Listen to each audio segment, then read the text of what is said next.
My wife divorced me. My best friend flew me to her place and said, "You're mine now."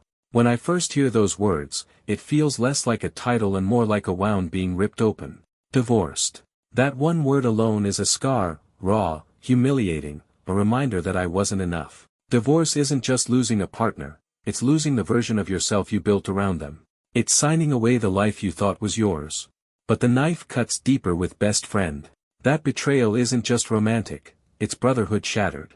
The man I trusted, the one who swore he had my back, was quietly reaching for my wife behind it. Betrayal like that doesn't come with warning shots, it comes with a smile. Then there's flew me to her place. That reeks of control.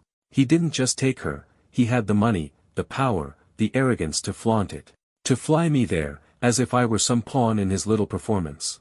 It wasn't generosity. It was dominance. A reminder that in his world, I was always a step behind. And then the final blow, "You're mine now." It isn't love, it's possession. Twisted, suffocating ownership. Not an invitation but a cage. But here's the question that keeps me awake at night. What if this title isn't just about betrayal? What if it's a warning, or worse, a trap?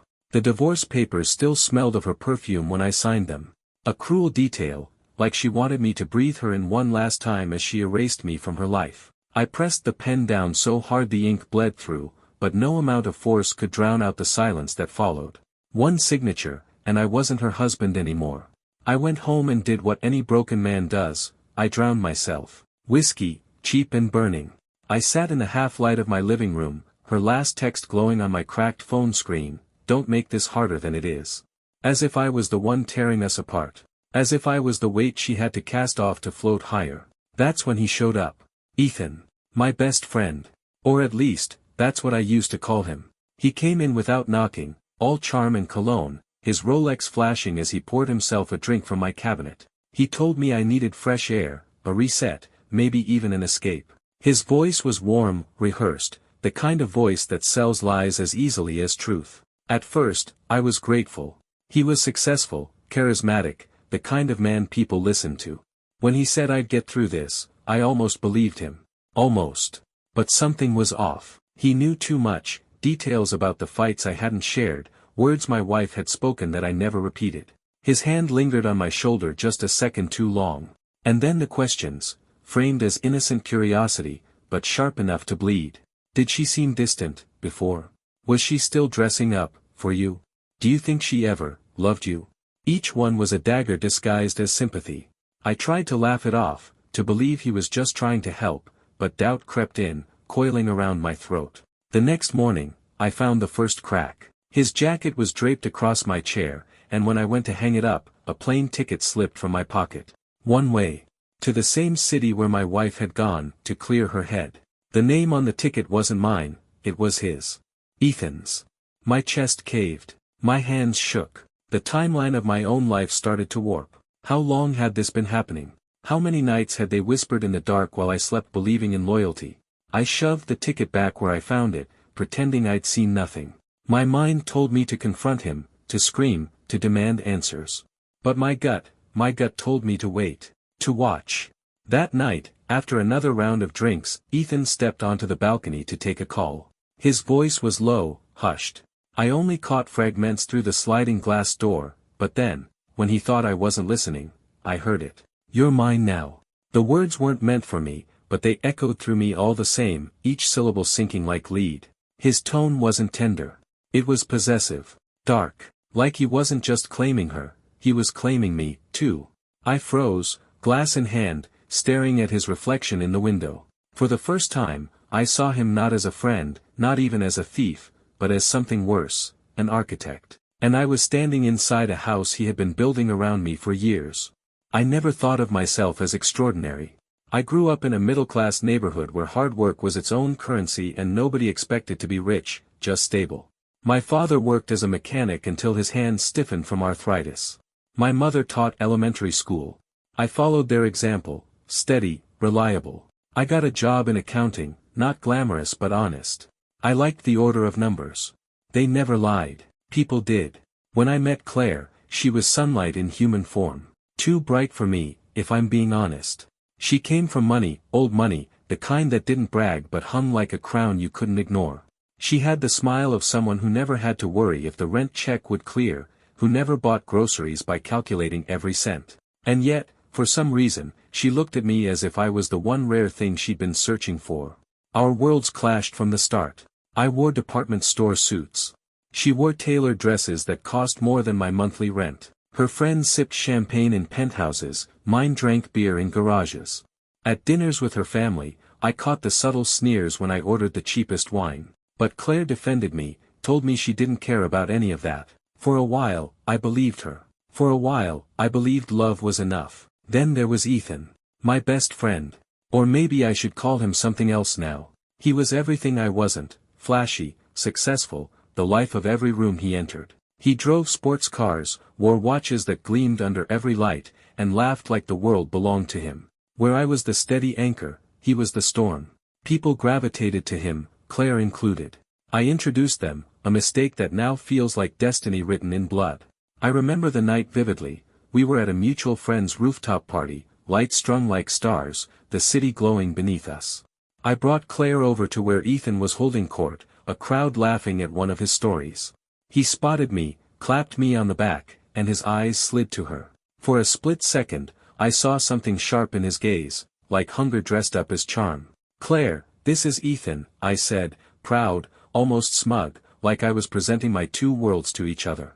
She smiled, extended her hand, and he took it just a moment too long. A flicker of discomfort ran through me, but I buried it. That's what friends do, right? Shake hands. Smile. Move on. But I kept noticing things. His jokes that danced a little too close to the edge. If I weren't your best friend, man, I'd be stealing her away. Everyone laughed. I forced myself to laugh too, even though the sound caught in my throat. Claire would brush it off with a blush, her eyes darting away like she didn't want me to see something. There were nights she came home later than usual, claiming work dinners or charity events. Times when she guarded her phone like it held the secrets of nations. I told myself it was paranoia. That's the thing about betrayal, you feel it before you can prove it.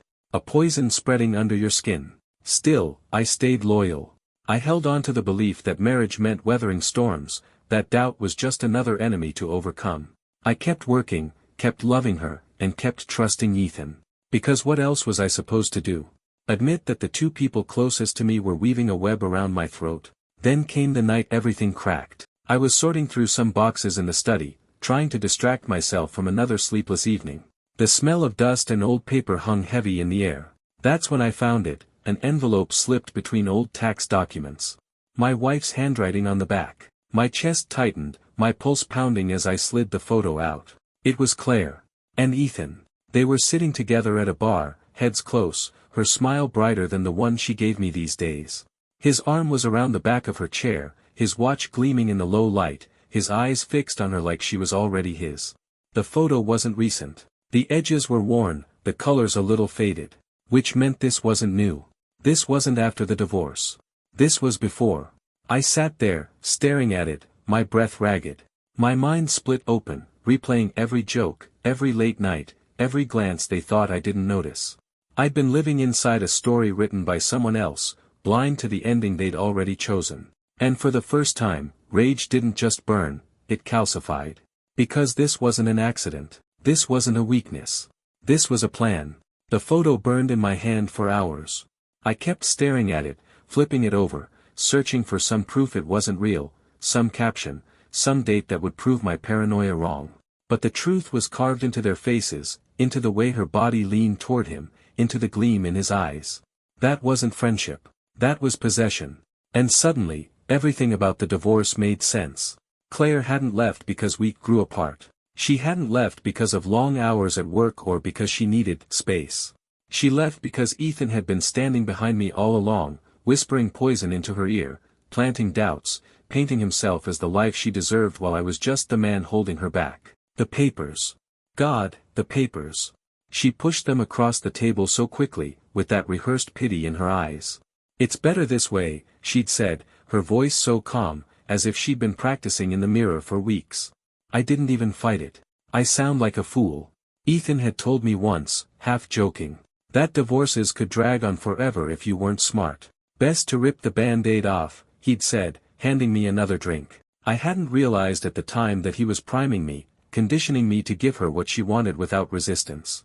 It wasn't just my marriage I lost. It was everything tied to it. The house we bought together. In her name now. The savings account we'd built over years of sacrifice. Split down the middle, though somehow my share shrank smaller than I remembered.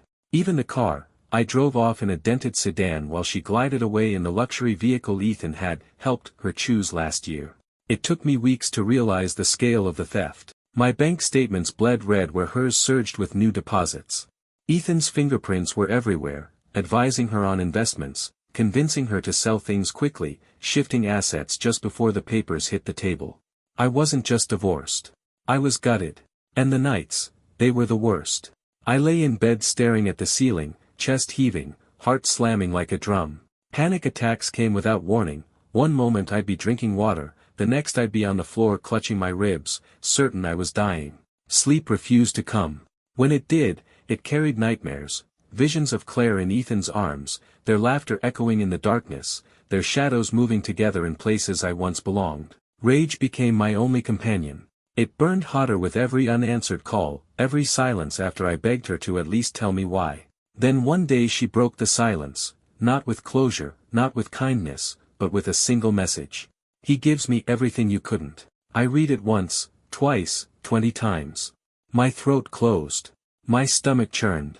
It wasn't just cruel, it was calculated. A knife meant not just to cut, but to twist, to make sure the wound never closed.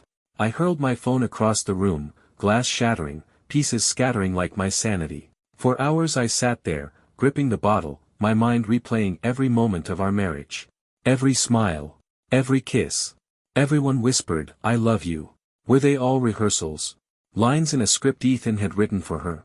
Or had she loved me once, truly, before he convinced her I was nothing? The photo had been the spark. The message was gasoline. Together, they ignited something inside me I couldn't smother. And then, in the middle of another sleepless night, pacing the apartment like a caged animal, I stumbled on the final nail in the coffin. It was a folder tucked inside a box of old papers, legal drafts, emails, correspondence. Some bore Claire's name. But one email, dated months before she'd even mentioned separation, froze my blood. From Ethan. Subject, strategy. The body was short, clinical. You need to move quickly. The longer you wait, the harder it'll be to shift assets. I can connect you with my lawyer. Don't tell him until the papers are ready, less resistance that way. I read it again, my pulse hammering in my ears. Months before. Ethan hadn't just stolen her, he had orchestrated everything. The divorce, the finances, the timing. Every move was his. Claire might have held the pen, but Ethan wrote the script. The world tilted. My chest burned. My hands shook so violently I nearly tore the paper in half. Because now I knew, this wasn't a betrayal born of lust or chance. This wasn't a weakness or a mistake. This was a plan. A long, careful, merciless plan. And I was the fool who walked right into it. Grief was a weight that crushed me for weeks. It kept me on the floor, breathless, empty. But once I read that email, the one where Ethan mapped out my ruin like a business strategy, something inside me shifted. The grief burned away. What was left wasn't softer, or weaker. It was sharp, cold, like steel fresh from the forge. I stopped crying. I stopped drinking. I stopped waiting for closure that would never come. If Ethan wanted to script my downfall, then fine, I'd start writing my own story. And in mine, he wouldn't just lose Claire. He'd lose everything. The first thing I did was watch him. Ethan was a man of patterns. He lived for attention, for applause. Every morning, he posted pictures of his breakfast, exotic dishes I couldn't pronounce, framed against some skyline hotel view. Every weekend, he was at charity galas, dressed in custom suits, clinking glasses with people who pretended to admire him. His smile was his armor, his ego, his religion. But arrogance makes people sloppy. He flaunted his life so much that I knew exactly where he'd be and when. I started attending those same events, quietly, in the background, never close enough to draw suspicion, but close enough to listen, close enough to learn. And I wasn't the only one Ethan had burned. I dug deeper, reaching out to people from his past. Old clients, business partners he'd discarded. Most hung up on me, unwilling to get involved, but a few, just a few, were willing to talk. They painted the same picture. Ethan's charm was surface deep. Beneath it, he was ruthless. Deals manipulated, promises broken, money lost, that always seemed to end up in his pocket. They gave me scraps, emails, records, rumors, and I pieced them together into something heavier. Something dangerous. The trick wasn't just gathering dirt. It was knowing when to use it. I studied him the way a hunter studies prey. I noticed the way he couldn't resist bragging when he thought no one could touch him. The way he needed to be admired, to be envied. That was his weakness. He couldn't stand being ignored, and he couldn't imagine being betrayed. So I gave him what he wanted. I pretended to forgive. It wasn't easy. Every second in his presence made my skin crawl. When he called, I forced my voice into something light, casual. When he invited me out, I went. I laughed at his jokes, I nodded when he bragged about his new life with Claire. I let him believe I was broken, submissive, grateful even. "Man, you'll get back on your feet," he told me once, clinking his glass against mine. His smile was wolfish, smug. "You always do." I smiled back, hiding the rage boiling under my skin. Because what he didn't know was that while he gloated, I was cataloging every word, every slip, every careless detail he let drop.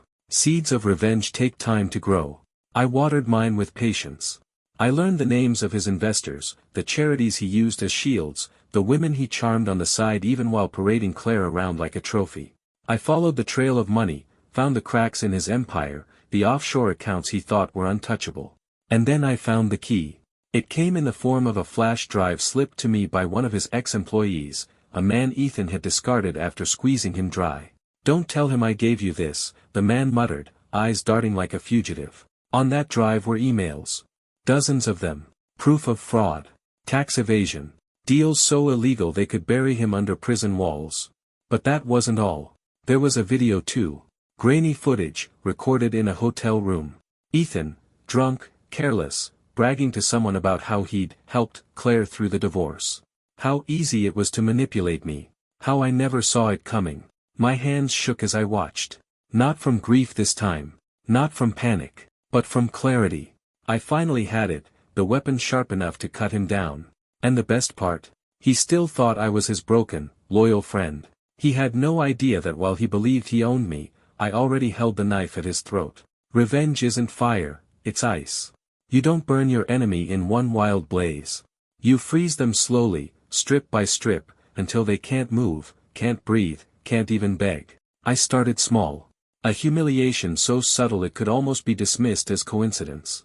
Ethan thrived on reputation. I knew the best way to wound him was to make people laugh at him, not with him. At one of his cocktail parties, the kind where every man wore a $5,000 suit and every woman dripped with diamonds, I slid into the background as usual. Ethan was holding court, telling a story about closing some massive deal overseas. I let him bask in the applause before quietly slipping a doctored email into the printer he used for contracts. When he strutted over to show off his proof, the document that rolled out was laced with childish insults and fabricated numbers. He laughed it off, red creeping up his neck, but the damage was done. His investors smirked. His wife's smile wavered. Ethan didn't notice me watching from the corner, drink in hand, my face calm while inside I was grinning. Next came the financial sabotage. Using the files from that flash drive, I reached out to one of his biggest rivals, an investor who hated Ethan as much as I did. We arranged quiet trades, pulled strings, and within weeks, Ethan's carefully built stock portfolio began to crumble. His company bled money. The man who once bragged about turning everything he touched into gold now watched it corrode to rust. Claire noticed. I saw it in her eyes when she walked into a gala with him one evening. Her hand was still on his arm, but the grip wasn't affection anymore, it was anger, desperation. She whispered sharply to him when he stumbled through a speech, her voice brittle with panic. For the first time, Ethan looked small. That's when I sent the mirror. It arrived at his doorstep in an elegant box, wrapped like a gift. Inside, a mirror I'd shattered myself, its jagged edges glinting like teeth. On the glass, I'd scrawled in red marker, "Look at what you've broken." Ethan's arrogance began to crack. He grew restless, paranoid. He snapped at waiters, barked at his employees, and accused rivals of sabotage. But he never suspected me. To him, I was still the wounded friend who lingered at the edges, nursing my whiskey, pretending to admire his world. But the more his world collapsed, the more violent he became. At a fundraiser, I watched him grip Claire's wrist so hard she winced, her smile faltering in front of the cameras. He hissed something into her ear that made her flinch, and for the first time, I wondered if she regretted choosing him. But regret wouldn't save her. Not yet. The crescendo came at a charity gala, Ethan's stage, his cathedral. He was the golden boy, the man who could charm a room with a single grin. But that night, I stole the stage from him. When he took the podium to announce a new, philanthropic initiative, the screens behind him flickered. At first, it was just static. Then, the video. Ethan in a hotel room, drunk and smug, bragging. Bragging about how easy it was to manipulate Claire. Bragging about how he'd orchestrated my divorce. Bragging about how I'd never see it coming. The room fell silent, gasps cutting through the air. Glasses froze halfway to lips. Claire's face was drained of color. Ethan turned, staring at his own downfall playing larger than life. I can explain, he stammered, but the crowd wasn't listening. The investors, the socialites, the journalists, they'd already written him off. Phones flashed, recording, spreading his destruction in real time. I stood in the back, calm, composed, as Ethan's empire collapsed in front of him. It wasn't enough to ruin him in private. He needed to be destroyed in the same way he had built himself, publicly, dramatically, irreversibly. But this wasn't the end. Later that night, I followed them. Claire and Ethan retreated to their luxury home, the mansion dripping with everything they'd stolen from me. I watched through the tall windows as they argued, her face twisted with anger, his with desperation. He slammed a glass against the wall, shards scattering across the marble floor. I stepped up the driveway, heart pounding steady, not with fear, but with purpose. The final move was waiting. Everything had led to this. And as I reached for the door, I knew Ethan's story, and hers, wasn't finished yet.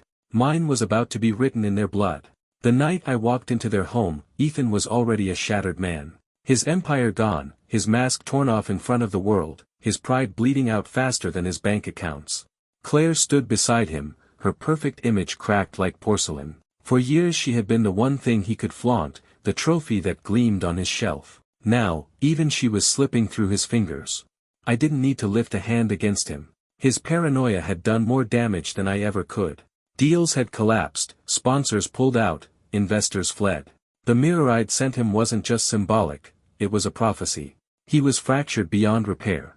And Claire, she finally saw the truth. I watched her stare at him with disgust, her lip curling as he begged her to stay.